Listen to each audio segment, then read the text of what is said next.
ஆத்ம வணக்கம். ஆன்மீகம் ஆன்மீகம்னு சொன்ன உடனே கழுத்துல ருத்ராட்ச கொட்டையை போட்டுக்கிட்டு, நெத்தியில பட்டைய போட்டுக்கிட்டு, காவி வேஷ்டிய கட்டிக்கிட்டு கோவில் கோவிலா சுத்துவாங்க. சோ இதுதான் ஆன்மீகம். ஆன்மீகத்துக்குள்ள வந்தாலே இன்னும் சாமியாரா போயிட போறியாடா, கோவில் கோவிலிய சுத்த போறியா, பட்டை போட்டுக்கிறிய. சோ இந்த மாதிரி தான் கண்ணோட்டம் பல மக்கள் கிட்ட பார்க்கப்படுது. அதாவது கடவுள் அவங்களுக்கு நம்பிக்கை இருக்கலாம், அவங்க டீப்பாலாம் இருக்க மாட்டாங்க, சும்மா சாமி கும்பிடுவாங்க வருவாங்க. இந்த மாதிரி ஆட்கள் பார்க்கக்கூடிய கண்ணோட்டம் ஆன்மீகத்தை இப்படிதான் இருக்கு.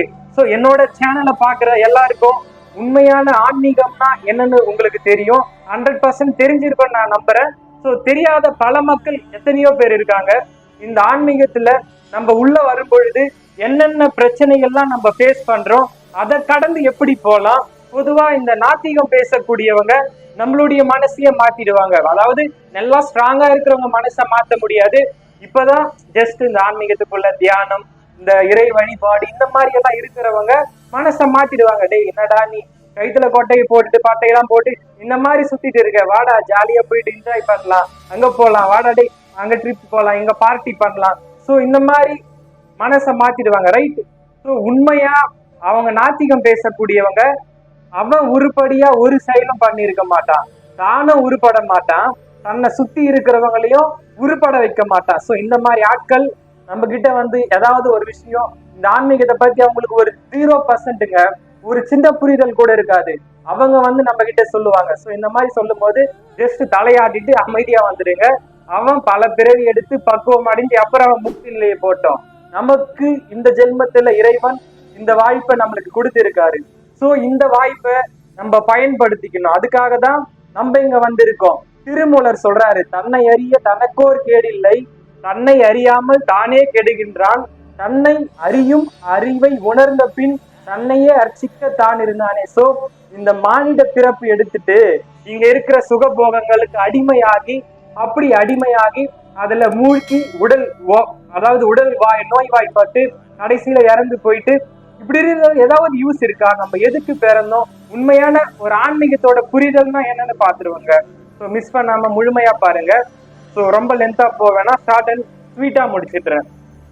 முதல்ல இந்த மாதிரி நாத்திகம் பேசுறவங்க எல்லாம் ஜஸ்ட் இந்த மாதிரி தலையாட்டிட்டு வந்துருங்க. அவங்கள நம்ம கண்டுக்கவே வேணாம், நம்மள மட்டும் நம்ம பார்க்கணும், அடுத்தவங்கள நம்ம பார்க்க வேண்டிய அவசியம் கிடையாது. பொதுவா நம்ம இந்த ஆன்மீகத்துக்குள்ள வரும் பொழுது நம்ம எல்லாரும் ஒரு பிரச்சனையை ஃபேஸ் பண்ணுவாங்க. அது நம்ம வீட்லயும் நம்மள சுத்தி இருக்கிறவங்களும் சரி. நான் முன்னாடி சொன்ன மாதிரிதான் பல பேர் என்னடா கொட்டை போட்டுட்ட, நெத்தியில பட்டை போட்டுட்ட, ஸோ இந்த மாதிரி காவி எல்லாம் போட்டுட்ட அப்படின்னு பல பேர் சொல்றது உண்டு. ஸோ அவங்களுக்கு நம்ம சொல்லியும் புரிய வைக்க முடியாது, நம்ம சொன்னாலும் அவங்க புரிஞ்சிக்க மாட்டாங்க. ஆன்மீகத்தை பத்தி அவங்களுக்கு ஒன்றும் தெரியாதுங்க. அதாவது கோவிலுக்கு போவோம், கோவில் ஒண்ணுன்னு அங்கங்க ஊர்ல கட்டி வச்சிருக்காங்க, கோவில போயிட்டு நம்ம வழிபடுவோம், வழிபட்டு நமக்கு இருக்கிற பிரச்சனைய சாமி கிட்ட சொல்லுவோம். ஸோ சாமி இந்த பிரச்சனையை தீர்த்து வச்சிடுவாரு அப்படின்னு சொல்லிட்டு அவங்க வீட்டுக்கு வருவாங்க. ஸோ இதுதான் அவங்களுடைய நம்பிக்கை. ஆன்மீகம் உண்மையான ஆன்மீகம்னா என்னன்னு ஒரு 0 நாலேஜ் இருக்கும். ஸோ அவங்களுக்கு சொல்லி புரிய வைக்க முடியாது. அதை நீங்க என்ன பண்ணணும்னா இறைவன் கிட்ட கோரிக்கை வைக்கணும். இவங்களுக்கு நான் என்ன சொன்னாலும் புரிய மாட்டேருக்கு, உன்னாலதான் இவங்களுக்கு புரிய வைக்க முடியும், அதனால நீ பார்த்துக்கோ இறைவா, நான் ஒரு நல் வழி பாதையில போயிட்டு இருக்கேன், என்ன வழி நடத்து. அதாவது உண்மையான ஆன்மீகம் தன் உடம்பு, இந்த உடம்புக்குள்ள எத்தனை தத்துவம் இருக்கு, எத்தனை விதமான வாயு காற்றுகள் இருக்கு, எத்தனை விதமான நாடிகள் இருக்கு, எத்தனை விதமான அந்த நம்மளுடைய மனம் செயல்படுது, இந்த மனம் செயல்படுத்துறத எப்படி நம்ம அடக்கி ஒடுக்கி ஒருநிலைப்படுத்தி நம்மளுடைய தியானத்துல போக்கஸ் பண்ணி அந்த மெயினான அந்த இறை ஆனந்தத்தை நமக்குள்ள உணர்ந்து அதாவது அந்த பேரானந்தத்துக்குள்ள லயித்து ஐம்புலன்களை சுட்டுரித்து, அதாவது மெய் வாய் கண் மூக்கு செவின்ற இந்த ஐம்புலன்கள் அடக்கி நம்ம இங்க வந்ததுக்கான நோக்கமே அந்த இறைவன் அடைகிறது. அந்த இறைவன் எங்க இருக்காரு? நமக்குள்ளேயும் இருக்காரு, நம்ம பார்க்கிற எல்லா இடத்துலயும் இருக்காரு. சோ இந்த இறைவனை அடையறதுதான் ஆன்மீகம். இனி ஒரு பிறவா பெரும்பேற்றை பெறத்துக்கு தான் நம்ம இங்க மனிதனா பிறந்திருக்கோம். மனிதனா பிறந்ததே இன்னொரு பிறவி நம்ம எடுக்க கூடாது, அந்த முக்தி நிலையை நோக்கி நம்ம போகணும். அந்த முக்தி நிலையை நோக்கி போறதுதான் ஆன்மீகம். அந்த முக்தி நிலையை நோக்கி போன உடனே கோவிலா போயிட்டு வழிபட்டா முக்தி அடைஞ்சிடுவோமான்னு கேட்டீங்கன்னா கண்டிப்பா கிடையாது. தியானம் பழகணும். தியானம் உடனே பழக முடிச்சிடுமான்னு கேட்டீங்கன்னா முடியாது. கொஞ்சம் கொஞ்சமா பழகணும், கொஞ்சம் கொஞ்சமா அந்த இறை சிந்தனையில இருக்கும். இறை சிந்தனை இருக்க மனம் ஒருநிலைப்படுது. இறைவன் அந்த நாமத்தை சொல்ல சொல்ல மனம் ஒருநிலைப்படுது. ஸோ இந்த மாதிரிதான் எல்லாருக்கும் இந்த ஆன்மீகத்துல உடனே நம்ம உள்ள நுழைஞ்சு நல்ல ஒரு நிலையை அடைஞ்சிட முடியாதுங்க. கண்டிப்பா பூர்வ ஜென்ம புண்ணியம்னு ஒண்ணு இருக்கு. பல பேர் எத்தனையோ பேர் இருந்தாலும் ஆனா எல்லாராலையும் ஆன்மீகத்துல ஜெயிக்க முடியல. ஏதாவது ஒரு அந்த பற்றுல போயிட்டு அவங்க சிக்கிக்கிறாங்க. அது எந்த பந்தத்துல வேணாலும். பல பேர் ஏதாவது ஒரு ஆசைக்குள்ள அடிமையாகி அதுல இருந்து மீண்டு வராம அப்படியே அடிமையாகி அவங்களுடைய காலம் கடந்து கடைசியில இறந்து போயிடுறாங்க.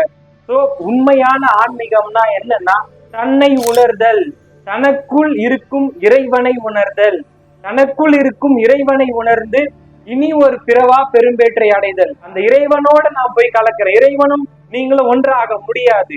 இறைவனோட நீங்க போயிட்டு கலக்கிறீங்க, அந்த பேரானந்தத்துல திகழ்றீங்க. அந்த பேரானந்தத்துல திகழும் போது இங்க இருக்கிற எல்லாம் ஒரு மாயை. நம்ம பார்த்தது எல்லாம் இது வரைக்கும் சிற்றின்பம். அடையக்கூடிய பேரின்பம் ஒண்ணு இருக்கு, அதுக்குதான் நம்ம இங்க பிறந்திருக்கோம் அப்படின்னு ஒவ்வொருத்தருக்கும் புரியணுங்க.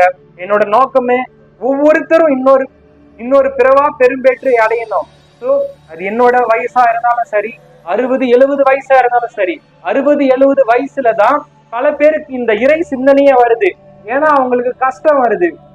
கஷ்டம் வரும் பொழுதுதான் அந்த இறைவன் ஒண்ணு இருக்காங்க அப்படின்னு நினைக்கிறாங்க. ஸோ இறைவன் கஷ்டம் வரும்போதுதான் எனக்கு இந்த கஷ்டம் வந்துடுச்சு, அப்படி வந்துடுச்சு இப்படின்னு இறைவனை போய் நாடுறாங்க. இதுல ஒண்ணு யூஸ் இல்லை. அதாவது வயதான அப்புறம் இறைவனை தேடுறது மரண பயம், இளமையிலேயே இறைவனை தேடுறது வரங்க. இதை நான் உங்களை வயதானவங்க பார்த்திருந்தாலும் மனசை புண்படுத்துற மாதிரி எதுவும் நீங்க அந்த மனதெல்லாம் இது பண்ணிக்காதீங்க. இப்போ நீங்க ஆன்மீகத்துக்குள்ள வந்தாலும் உங்களுக்கு ஒரு நல்ல கதி இருக்கு ஆன்மீகத்துல. நீங்க இளமையிலேயே வந்தா ஓரளவுக்கு அந்த முக்தி நிலையை நோக்கி போறதுக்கான வாய்ப்பு இருக்கு.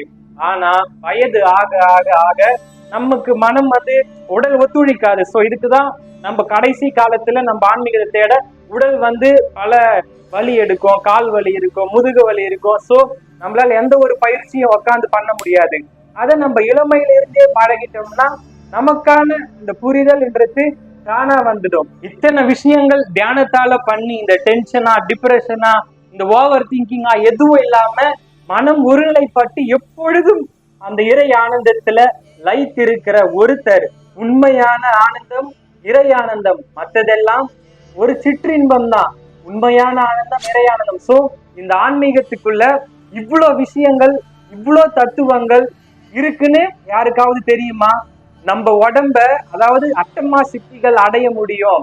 அனிமா, மகிமா, லகிமா, கரிமா, பிராப்தி, பிரகாமியம், ஈசத்துவம், வசித்துவம், இந்த மாதிரி 8 விதமான அட்டமா சித்திகள் அடைந்து தன் உடலை காற்று போல மாத்த முடியும். இதெல்லாம் நம்மளுக்கு ஒரு யூஸம் கிடையாது.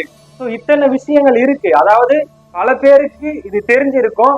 இத வீடியோ தெரியாத நபர்கள் ஒருத்தர் பார்த்தா கூட அவங்களுக்கு யூஸ்ஃபுல்லா இருக்கும். அட்டமா சித்தி அடைஞ்சு நமக்கு ஒரு யூஸ் இல்லைங்க. அட்டமா சித்தி அடைஞ்சு நம்ம முக்தி நிலையெல்லாம் அடைய முடியாது. ஆனா நான் இப்ப என்ன சொல்ல வரேன்னா, நான் சொன்ன மாதிரி வீட்டுல ஃபேஸ் பண்ற பிரச்சனையாகட்டும், நம்மளை சுத்தி உள்ளவர்கள் பேசுற பேச்சாகட்டும், இதெல்லாம் ஒரு சரணாகதியில இறைவன் கிட்ட ஒப்படைச்சிடுவாங்க. எல்லாம் அவர் பார்த்துப்பாரு. சோ நீங்க கூலா நம்ம வந்ததுக்கான வேலையை மட்டும் நம்ம பார்த்தோம்னா கண்டிப்பா அந்த இறைகதியும் எல்லாமேங்க. நீங்க வேண்டத்தக்கது அறிவோய் நீ, வேண்ட முழுதும் தருவோய் நீ. நீங்க கேட்டுதான் ஒரு விஷயம் இறைவன் கொடுக்கணும்னு இல்ல. இறைவன் எங்கும் நிறைந்தவர். நீங்க மனதுக்குள்ள அந்த ஒரு நிலை இறை சிந்தனையில இருந்து அந்த இறை தியானம் பண்ணி நீங்க மனதுக்குள்ள ஒரு விஷயம் நினைத்தாலே அது ஆட்டோமேட்டிக்கா நடக்கும். சத்தியமான உண்மை. இப்ப நான் பேசுற ஒவ்வொரு வார்த்தையும் நான் பேசல, எனக்குள் இருந்த அந்த இறைவன் உங்ககிட்ட சொல்றாரு. சோ இவ்வளவுதாங்க உண்மையான ஆன்மீகம்னா தன்னை உணர்தல். நம்ம இங்க வந்தது இது உண்மையான இடம் கிடையாது. உண்மையான இடம் இறைவன் கிட்ட போய் சேர்றது. இது ஒரு சட்டை, இது மனித சட்டை தான். இந்த சட்டை போயிடுச்சுன்னா அடுத்தது 84 லட்சம் பிறவில எந்த பிறவி கிடைக்குன்னு உங்களுக்கு தெரியாது.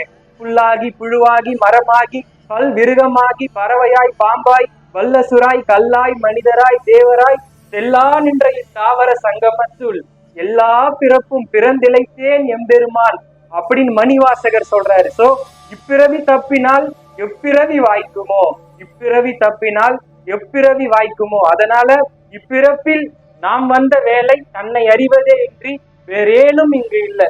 இங்க எதுவுமே இல்லை. நிலையானது ஒன்று மட்டும், அந்த பேரானந்தம், பிரம்மானந்தம், பரமானந்தம், அந்த இறைவன் ஒன்று மட்டுமே. அந்த இறைவன் அடையிறதுக்கான உங்களுடைய சிந்தனை இறை சிந்தனையோட இருந்து, மனம் ஒருநிலைப்பாட்டோட இருந்து, கொஞ்சம் கொஞ்சமா இறைவன் நாமத்தை சொல்லிக்கிட்டே இருந்தீங்கன்னா கூடமே தியானம்ன்றது சித்திக்கும். பல மந்திரங்கள் இருக்கு, மந்திரத்தை ஓதுங்க. உங்களுடைய எண்ணம் நெகட்டிவா அப்படி இப்படி போகும்போது என்ன பண்றீங்கன்னா டக்குன்னு ஏதாவது ஒரு மந்திர ஜபத்தை உச்சரிங்க. அது உங்களுடைய மனதை ஒருநிலைப்படுத்த யூஸ்ஃபுல்லா இருக்கும். ஸோ இப்படிதான் அடுத்தடுத்த கட்டம் நம்ம ஆன்மீகத்துல போவோம். ஸோ மனம் நமக்கு பக்குவப்பட கண்டிப்பா ஒரு குரு வழிகாட்டி நம்மளை தேடி வருவாரு. சத்தியமான உண்மை. இதுல இருந்து உங்களுக்கு எல்லா விஷயம் புரிஞ்சிருக்கும்னு நினைக்கிறேன். ஸோ உண்மையான ஆன்மீகம்னா எதுன்னு உங்களுக்கு புரிஞ்சிருக்கும்னு நினைக்கிறேன். பல பேர் சொல்ற மாதிரி ருத்ராட்சம் பட்டை காவி அணியிறது உண்மையான ஆன்மீகம் கிடையாது. இது வரைக்கும் நான் சொன்ன விஷயம்தான் உண்மையான ஆன்மீகம். அதனால இதை உணர்ந்துக்கோங்க. இதை தெரியாத பல மக்களுக்கு, உங்களுடைய ஃப்ரெண்ட்ஸ் அண்ட் ஃபேமிலி சர்க்கிளுக்கு மறக்காம ஷேர் பண்ணிட்டு, இதே மாதிரி இன்ட்ரெஸ்டிங்கான வீடியோஸ் பார்க்க லைக் அண்ட் சப்ஸ்கிரைப் பண்ணிக்கோங்க. Thank you guys. இன்னொரு நல்ல வீடியோல பார்ப்போம்.